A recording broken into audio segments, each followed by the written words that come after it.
Time কাট অ্যাপ্লিকেশনটা download করে নেবেন। তারপরে এর ভিতরে ঢুকে এই যে ফ্রেম রেট চেঞ্জ এটার উপরে ক্লিক করলে পরে আপনার ভিডিওটা সিলেক্ট করে দিন। ধরুন আমি যখন একটা ভিডিও সিলেক্ট করব, সেটা যে কোনো ভিডিও হতে পারে।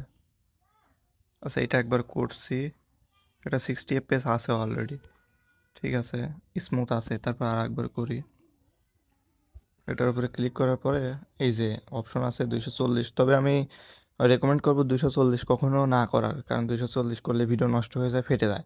আপনারা 120-এর উপরে ক্লিক করে এটা যেমন আছে সেরকমই রাখবেন,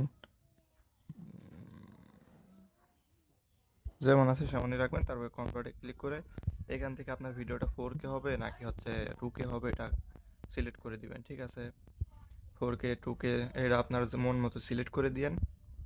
আমি 1080 2K রাখলাম, তারপর এক্সপোর্ট করে দিবেন।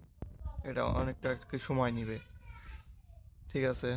120 FPS করার পরে এটা সময় নিয়ে হয়ে যাওয়ার পরে আমি আপনাকে দেখাচ্ছি হয়ে যাওয়ার পরে ওইটা হয়ে যে এরকম রেজাল্ট আসছে ইউএইচডি 120 FPS।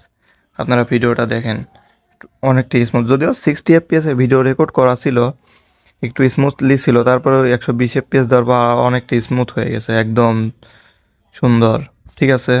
আপনারা এভাবে করতে পারেন। তারপর হচ্ছে আপনার অবশ্য আগে থেকেই সব ধরনের ক্যাপকাট থেকে সাউন্ড অ্যাড করা বলেন, কালার গ্রেডিং বলেন, সব কিছু করার পরে এটা করবেন, তাইলে পরে ভালো হবে।